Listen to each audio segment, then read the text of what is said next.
Governor Edwin Buboy Amor. Pangarap ko manirbihan sa probinsya sa Sorsogon. Dahil kaya ko. Buo ang aking tiwala kay Governor Buboy Amor na hindi lamang niya papantayan, hihigitan pa at lalampasan niya anuman ang nakamit natin nitong nagdaang 3 taon. Nagprograma ako tabi 7K. Naniniwala ako at sana maniwala ka. Ang gabos na aspeto na pangangaibuhan sa Sorsoganon nakapalaman sa selo. Tinitabi para kan Governor Buboy Amor, wala man ako dito o nandito bilang gobernador, palagi ako nasa likod ninyo. Kung hindi nyo ako makita sa likod o sa tabi ninyo, baka nauuna lang ako para tiyakin na maging maganda yung dadaanan ng bawat isa sa inyo.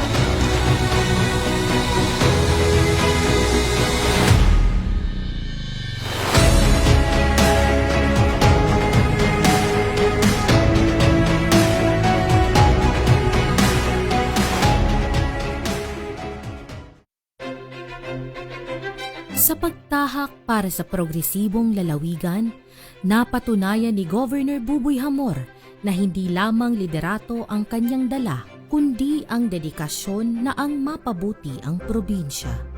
Mula sa pagiging second class, nakamit ng Sorsogon ang pagkakabilang sa first class na probinsya, pag-unlad ng ekonomiya, pagagandang infrastruktura at mga serbisyong pangmasa, batid ng lahat ang mga programang inuuna ang bawat Sorsoganon. Ang pagtaguyod ng epektibong agendang 7K flagship program, napunan at nasolusyonan nito ang mga pangangailangan ng bawat sektor sa pamayanan. Kabuhayan. Sa programang Kabuhayan, nabigyan ng regular na pagkakakitaan ang iba't ibang sektor pangkabuhayan. Inalalayan ang kanilang hanap buhay sa tulong ng pinansyal at teknikal na suporta sa mga magsasaka, mangingisda, maging ang mga nasa komersyong industriya. Nakapagbigay ng tig 5,000 pisong asistensya ang Kapitolyo sa nasa 3,231 barberot manikurista, manininda at nangangailangang LGBTQ bilang pandagdag puhunan sa kanilang mga negosyo at trabaho. Malaking appreciation lalo na sa amin na syempre pag sinabing bakla sa parlor, ibang standard kasi ng pagtingin ng mga tao. So ngayon na part kami ng government, in-acknowledge kami, lalo na tinutulungan kami. Talagang ang personality na namin, umaangat talaga. Sa buong ngunya may nagpasada kami, ngunya lang kami nakatanggap digdi kay Governor Buboy Amor sa gulong na itinaw niya sa Muya. Ngunya nakakuha na kami kay tulong bisis kang gulong na itinaw niyang libre sa Muya mga para tricycle. Salamat nung tabi, natabang mo sa Muya. Samantala, sa bawat krisis na kinakaharap, patuloy na umaalalay sa mga Sorsoganon ang mga programang pang-social services ng abot kamay, partikular ang Assistance to Individual in Crisis Situation o AICS. Nagpapasalamat pa ako ng malaki dahil sinuportahan nila po yung pangangailangan ng anak ko. Napakalaking tulong po para sa anak ko yung binigay sa amin na suporta. Kaya po, ayun, yung anak ko po ngayon, nag-ano pa rin po siya, lumalaban sa sakit niya na ay myopia. Dahil naglilikom pa rin po kami sa ngayon po. At nagpapasalamat din po ako, lalong-lalo na po kay Governor Buboy Amor dahil po sa tulong niya. Nag-emotional ako dahil malaking tulong itong munting sa buhay. Kasi dati, walang abot kamay. Yung anak ko na nagsasakripisyo para bumili ng mga maintenance. O minsan sa tulong ng center, saka yung senior citizen namin ay magbibilang ka naman ng 3 buwan, 6 na buwan bago dumating yung pension namin. Malaking tulong talaga. Salamat tulong kay Gob. Salamat. Maraming kay Governor at nakarating dito. Tulong na kamukha nitong abot kamay. Dito pa nakarating sa amin, sa ako tinitirahan. Sa loob ng 2 taon ng panunungkulan ni Governor Buboy, ang abot kamay ay nagbukas ng mga extension offices sa Bulan, Matnog at Pilar na naghatid ng serbisyo sa mas malapit sa tao. Dahil dito, umabot na sa 25,508 na kliyente ang natulungan na may kabuuang halaga na 100,572,150. Sa patuloy na pagtutok sa mga serbisyo, inaasahang mas maraming programa ang mailalapit sa ating mga kliyente. Naging agresibo din ang pamahalaang panlalawigan para mas maitaas ang antas ng pamumuhay ng magsasakang Sorsoganon. Mabilis na ipinatayo ang Gubat at Huban Rice Mill, pasilidad na magiging takbuhan ng mga lokal na magsasaka at ito'y magsiserbisyo upang sila'y magkaroon ng malaking kita.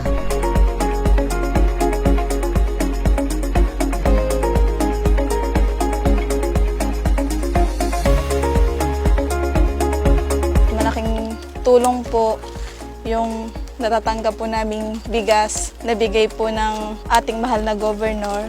Sobrang nakakatulong po sa aming pamilya. Kalusugan. Ipinaramdam ng programang kalusugan na ang bawat Sorsoganon ay may libreng akses sa serbisyong medikal. Dinala nito ang regular na pagbisita ng mga doktor sa mga barangay, libreng konsultasyon, gamot at iba pa.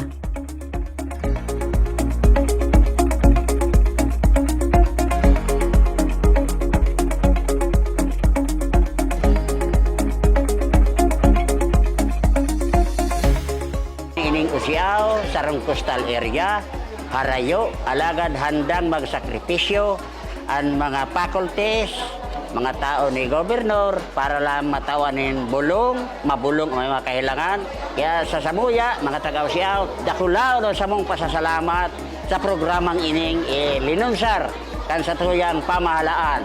Dahil kami na mga taga-digdi, dahil kami nakapabanuma, tapos kami kapos pala, dahil mga kwarta, ngunyan, aniyon sila mismo presente na hihilingin do, libre ang bulong, libre ang doktor, libre ang konsultasyon. Kaya, dakulang salamat, Lord, thank you sa kabos ng mga nagtatarabang kang programa ni Governor.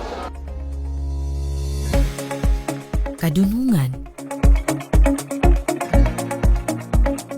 Itinaguyod at mas pinaunlad ang edukasyon ng Sorsogon. Sa programang Kadunungan, binigyang suporta ang mga guro, estudyante at kanilang mga magulang. Nakapagbigay ito ng mga kagamitan, masusustansyang pagkain at napunan ang kulang na kagamitan ng mga guro sa paaralan.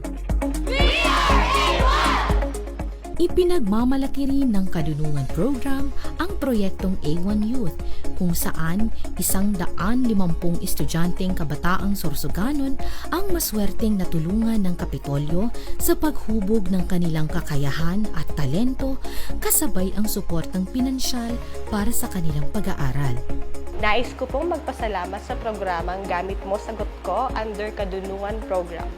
Dahil po sa programang ito, marami po ang natulungang mga estudyante at mag-aaral at hindi lang po sila, pati rin po kaming mga guro. Katrangkiluhan. Maayos na nagpatupad ng batas na nagsiguro ng seguridad at kapayapaan sa probinsya. Ang 7K Katrangkiluhan Program ay nagbigay ng magandang imahe sa Sorsogon bilang may pinakamababang kriminalidad na lalawigan. Nagpatupad ng programa upang labanan ang insurhensiya sa paraang paghikayat sa mga rebelde na sumuko. Sa kasalukuyan, may 366 ang nagbalik loob na sa gobyerno at nabigyan ng pinansyal na tulong, trabaho at proteksyon kasabay ang mapayapang buhay.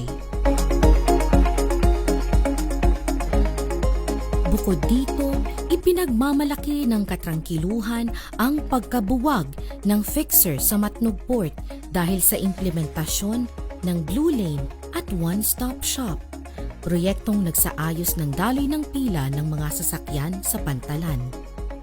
Mula sa magulo at mahabang pila Sa ngayon ay makikita ang pagiging organisado sa proseso hanggang sa pagkasunod-sunod ng pila rito.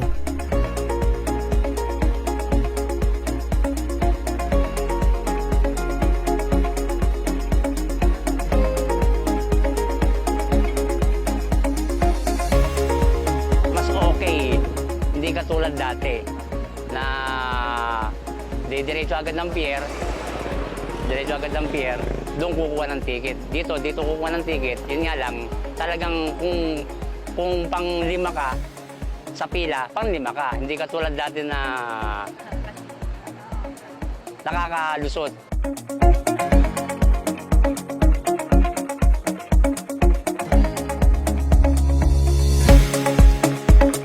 Kalinigan. Ang pagkilala sa Sorsogon bilang isa sa pinakamalinis na probinsya sa bansa ay isang malaking tagumpay na resulta ng Kalinigan Program. Bukod sa napanatili ang kalinisan, nakatulong din ang programa sa pagpapaunlad ng kalusugan sa komunidad. Malaking bagay po sa akin yung pagbibigay ni Gob ng trabaho na kalinigan. Saka isa po doon yung uniform namin. Malaking bagay po yung uniform namin. Kompleto po siya. Saka mayroong towel, sapatos, pan, t-shirt, saka ganito po. Ang sombrero. Kaya proud po ako na maging isang kalinigan. Alam niyo kung ano yung napapansin ko dito sa paglapag pa lang namin sa Sorsogon mga pangga. Napakalinis ng lugar nila. Oo. Sabi ko, umaga pa lang meron na naglilinis sa gilid ng daan. So makita mo talaga walang basura sa gilid. Kaya napakalinis. Sorsogon is one of the most cleanest cities in the Philippines that I have seen. It's beautiful infrastructure, you know, the Colosseum, the roads are very clean and lots of people working and cleaning as you go and maintaining the traffic as well, which is obviously a big thing here in the Philippines with how long it can take to get places. So it's a really incredible part of the world entirely, let alone the Philippines. Kagandahan. Lumago ang turismo at libo-libong trabaho ang nalikha para sa mga Sorsoganon. Ito ang positibong epekto ng programang Kagandahan. Nagawa nitong maisulong ang ganda at kultura, kasabay na naipakilala ang probinsya bilang isa sa mga magagandang pasyalan.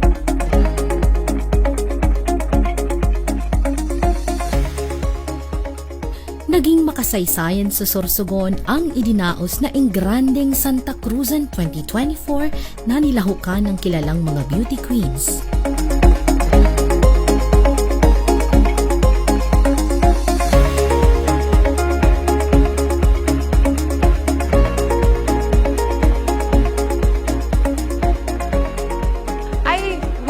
Promote Sorsogon because there's a lot of things to do here. So many beautiful spots that you can only see here in Sorsogon. So I hope that a lot of people will come and try visit those tourist attractions because Sorsogon is really beautiful. You know, sabi nga nila, Sorsogon where beauty is everywhere. Kalikasan. Naging prioridad ng Kapitolyo ang pangangalaga sa kapaligiran. Isang katunayan ang programang Kalikasan at ito'y nagbunga ng luntiang kapalibutan.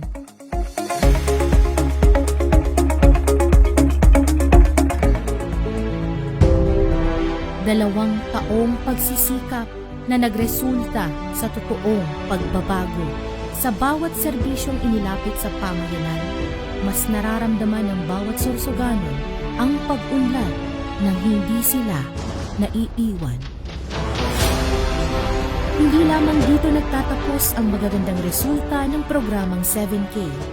Sa implementasyon ng Kalikasan Program, nakamit ng probinsya ang prestihiyosong Saringaya Award ng DENR. Kasabay nito ang pagkilala sa lalawigan bilang top local tourist destination sa Pilipinas. Dahil din sa pagsusumikap at mga matatag na programa sa Disaster Risk Reduction Management, nakamit din ng probinsya ng Sorsogon ang Gawad Kalasag Award. Ang magandang sinimulan na sinabayan ng pagsistema sa sistema habang binibigyang dignidad ang bawat Sorsoganon ay tatak na administrasyon ni Governor Buboy Amor na ngayon patuloy na tinatamasa ng probinsya ng Sorsogon. Ngunit para kay Governor Buboy, hindi pa dito natatapos ang pagsasakatuparan ng kanyang magagandang hangarin dahil hindi nakokontento ang administrasyon sa kung anuman ang tinatamasa ng probinsya. Abangan ang pag-usbong ng 7K Plus, programang mag-aangat sa mga Sorsoganon sa bawat antas. Ihahatag ko ang makatawo, makadiyos sa paggugobyerno, tanghaling makamtan sa bawat Sorsoganon ang inaasam ninda na progreso sa probinsya ng Sorsogon. Itong nakikita nyo rito sa Sorsogon, ito nararamdaman nyo sa Sorsogon dahil sa magandang sistema. Sistemang paggugobyerno. Naganap, natupad, heto na ang simula, ang pangarap ay nagkaroon ng kulay. Probinsyang Sorsogon, naramdaman na natin ang sigla. Damang-dama na ang ligaya. Buboy Amor, ikaw ang katuparan ng pangarap. Tunay aming nadarama, ang bayan ay nagkaisa sa pagsisikap mo. Nagkaroon ng karangalan bawat mamamayan. Kami sa'yo'y nakaantabay, Buboy Amor. Diyos ang iyong gabay. Isisistema ta ang sistema.